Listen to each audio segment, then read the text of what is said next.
Hello friends, so guys, जैसा कि आज जो आपका एसएससी जीडी का 10 जनवरी का फर्स्ट शिफ्ट का एग्जाम हो गया दोस्तों, जिसका जो है मैं आपको बिल्कुल 100% एक्यूरेट आंसर के साथ जो है इस वीडियो में बताऊंगा। तो देख लेते हैं कि किस प्रकार के जो है आज आपके एसएससी जीडी के 10 जनवरी के फर्स्ट शिफ्ट के एग्जाम में जो है प्रश्न पूछे गए हैं। तो चलिए वीडियो को स्टार्ट करते हैं। तो आज का जो आपका पहला क्वेश्चन आया था कि 2017-18 विजय हजारे ट्रॉफी का जो खिताब है ना, ये किस टीम ने जीता था। तो देखिए मैं आपको बता दूं कि 2017-18 के फाइनल मुकाबले में जो है कर्नाटक ने सौराष्ट्र को 41 रन से हराकर जो है 2017-18 का विजय हजारे ट्रॉफी का जो खिताब है वो जीत लिया था। तो कर्नाटक आपका यहाँ पे करेक्ट आंसर होगा। बात कर ले 2022-23 का विजय हजारे ट्रॉफी का खिताब किस टीम ने जीता है।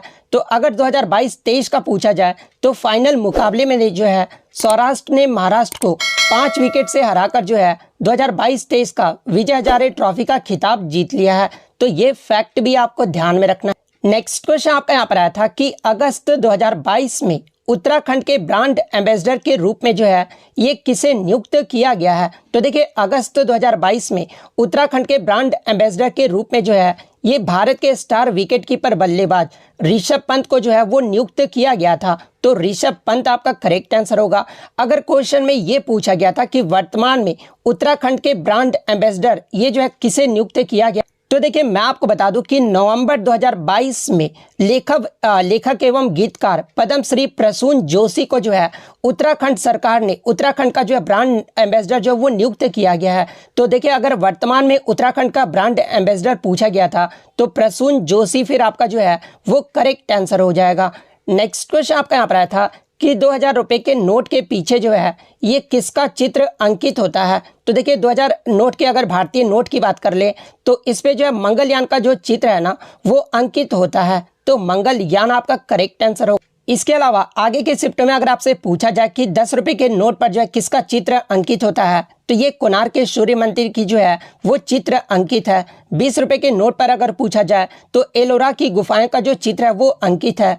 50 रुपए के नए नोट के पीछे जो है वो आपका हम्पी मंदिर का चित्र जो है वो अंकित किया गया है। 100 रुपए के नए नोट की बात कर ले तो इसके पीछे जो है रानी की वाव का जो चित्र है वो अंकित है। और 200 रुपए के नोट के पीछे जो है ये सांची का स्तूप जो है वो अंकित है। और वहीं अगर 500 रुपए के नोट के पीछे अगर पूछा जाए तो ये आपका लाल किला का चित्र जो है वो अंकित है। तो ये सारे फैक्ट जो है आपको ध्यान में रखना है। नेक्स्ट क्वेश्चन आपका यहाँ पर आया था कि राष्ट्रीय आपातकाल के दौरान निम्नलिखित में से कौन सा मौलिक अधिकार या फिर कौन सा अनुच्छेद जो है वो निलंबित नहीं किया जा सकता है। तो देखिए मैं आपको बता दूं कि एक राष्ट्रीय आपातकाल के दौरान अनुच्छेद 20 यानी अपराधों के लिए सजा के संबंध में संरक्षण और अनुच्छेद 21 यानी जीवन और व्यक्तिगत स्वतंत्रता का संरक्षण, इसको जो है निलंबित नहीं किया जा सकता है। तो अनुच्छेद 20 और अनुच्छेद 21 आपका करेक्ट आंसर होगा। बात कर ले आपातकाल के बारे में तो देखिए भारतीय संविधान के भाग 18 में जो है अनुच्छेद 352 से 360 तक जो है आपातकालीन का जो है वो उपबंध किया गया है। और भारत में जो है 3 तरह से जो है वो आपातकाल की जो व्यवस्था है ना वो की गई है। पहला जो आपातकाल की व्यवस्था है वो आपका राष्ट्रीय आपातकाल है जो कि अनुच्छेद 352 में आपको देखने को मिलता है। इसके अलावा राज्य आपातकाल यानी राष्ट्रपति शासन जो है ये अनुच्छेद 356 में आपको देखने को मिलता है। और थर्ड जो आपका वित्तीय आपातकाल है जो कि अनुच्छेद 360 में जो है ये आपको देखने को मिलता है। तो ये भारत में 3 तरह के जो है आपातकाल की व्यवस्था जो है वो की गई है। नेक्स्ट क्वेश्चन आपका यहाँ पर आया था कि कलिंग युद्ध के समय मौर्य साम्राज्य का जो शासक था ना वो निम्न में से कौन सा था। तो देखिए बात कर लेते हैं कलिंग युद्ध के बारे में। तो देखिए कलिंग का जो युद्ध है ना ये सम्राट अशोक और कलिंग के राजा अनंत नाथन के बीच जो है 261 और 262 ईसा पूर्व में जो है ये युद्ध लड़ा गया था। और इस युद्ध में जो है अशोक ने कलिंग पर जो है वो विजय प्राप्त कर लिया था। और उस समय जो आपके मौर्य साम्राज्य के जो शासक थे ना वो सम्राट अशोक थे। तो सम्राट अशोक आपका करेक्ट आंसर होगा। बात कर ले मौर्य साम्राज्य के बारे में तो देखिए मौर्य वंश का जो संस्थापक था ना ये चंद्रगुप्त मौर्य था। और चंद्रगुप्त मौर्य ने जो है 322 ईसा पूर्व में मौर्य साम्राज्य की स्थापना की थी। तो ये फैक्ट भी आपको ध्यान में रखना है। नेक्स्ट क्वेश्चन आपका यहाँ पर आया था कि सितंबर 2022 में कोची यानी केरल में जो है भारत के पहले स्वदेशी विमान वाहक पोत INS विक्रांत का जो जलावतरण है ना ये किसने किया। तो देखिए सबसे पहले मैं आपको बता दूं कि भारत का पहला जो स्वदेशी विमान वाहक पोत जो है ना वो आपका आईएनएस विक्रांत है और सितंबर 2022 में आईएनएस विक्रांत का जो जलावतरण यानी जो उद्घाटन है ना ये प्रधानमंत्री श्री नरेंद्र मोदी के द्वारा किया गया था। तो नरेंद्र मोदी आपका करेक्ट आंसर होगा। नेक्स्ट क्वेश्चन आपका यहाँ पर आया था कि वर्तमान में भारतीय संविधान में जो है ये कितने अनुच्छेद यानी आर्टिकल है। तो देखिए मैं आपको बता दूं कि भारतीय संविधान में वर्तमान समय में जो है केवल 395 जो है वो अनुच्छेद हैं।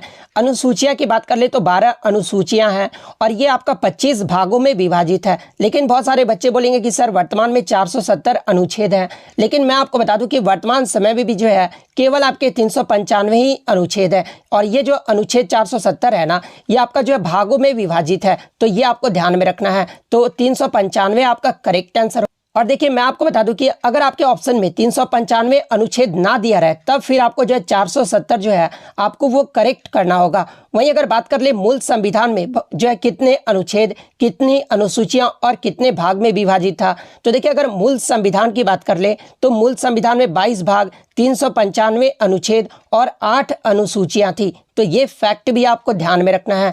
नेक्स्ट क्वेश्चन आपका यहाँ पर आया था कि काला घोड़ा जो कला महोत्सव है ना ये किस राज्य में मनाया जाता है। तो देखिए काला घोड़ा कला महोत्सव की बात कर ले तो ये प्रत्येक वर्ष फरवरी माह के जो है पहले शनिवार को ये जो आपका मुंबई महाराष्ट्र में मनाया जाता है। तो महाराष्ट्र आपका करेक्ट आंसर होगा।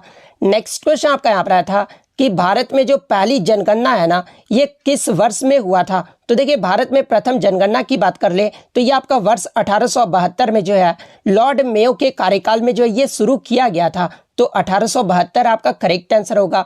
वहीं अगर बात कर ले भारत में पहला जो आपका नियमित दशकीय जो जनगणना है ना इसकी शुरुआत कब हुई थी। तो देखिए नियमित दशकीय जनगणना की जो शुरुआत है ना ये वर्ष 1881 में लॉर्ड रिपन के कार्यकाल में हुआ था। तो ये फैक्ट भी आपको ध्यान में रखना है।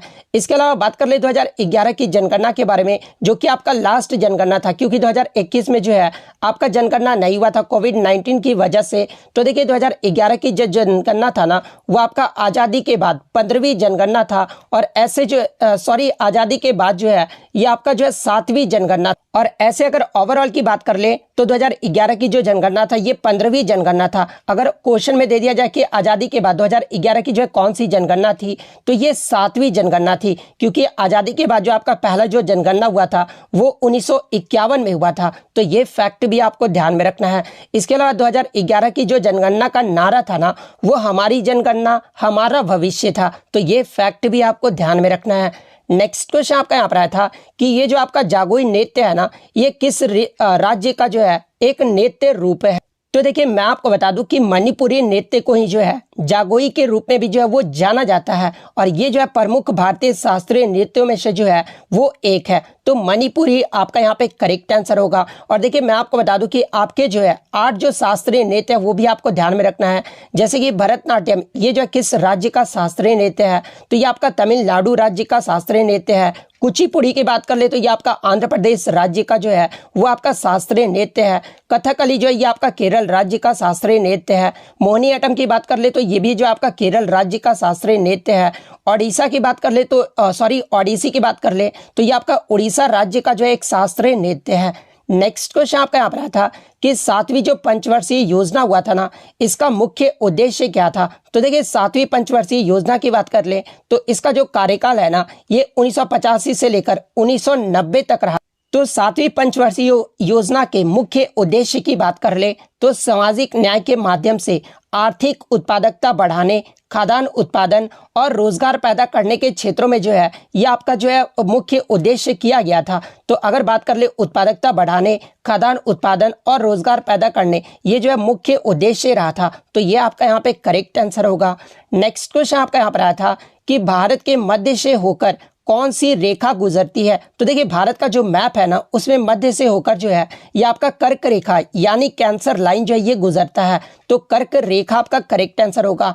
बात कर ले भारत में कर्क रेखा ये जो कितने राज्यों से होकर गुजरती है, तो ये आपके 8 राज्यों से गुजरती है। और वो 8 राज्य कौन कौन से हैं, तो पहला आपका Gujarat, second Rajasthan, third Madhya Pradesh, fourth Chhattisgarh, fifth आपका झारखंड, सिक्स पश्चिम बंगाल, 7 त्रिपुरा और 8वां जो है ये आपका मिजोरम। ये टोटल 8 राज्यों से जो है कर्क रेखा गुजरती है। तो ये फैक्ट भी आपको ध्यान में रखना है। नेक्स्ट क्वेश्चन आपका यहाँ पर आया था कि वह स्त्री जिसका पति परदेश यानी विदेश से जो है आने वाला हो, उसके लिए जो आपको एक शब्द जो है वो आपको बताना। तो देखिए, वह स्त्री जिसका पति परदेश यानी विदेश से आने वाला हो, उसके लिए जो आपका एक शब्द होगा ना, वो आपका आगामी पति का होगा। तो ऑप्शन डी आपका यहाँ पे करेक्ट आंसर होगा। यही इसके अलावा आगे के शिफ्ट में आपसे पूछा जाए कि वह स्त्री जिसका पति जो है परदेश गया हो, यानी यहाँ पर गया हो दे दिया जाए, तो उसके लिए जो आपका एक शब्द होगा ना, वो प्रोसित पति का होगा। तो ये फैक्ट भी आपको ध्यान में रखना है। नेक्स्ट क्वेश्चन आपका यहाँ पर आया था कि सरस्वती का जो है पर्यायवाची शब्द पूछा गया।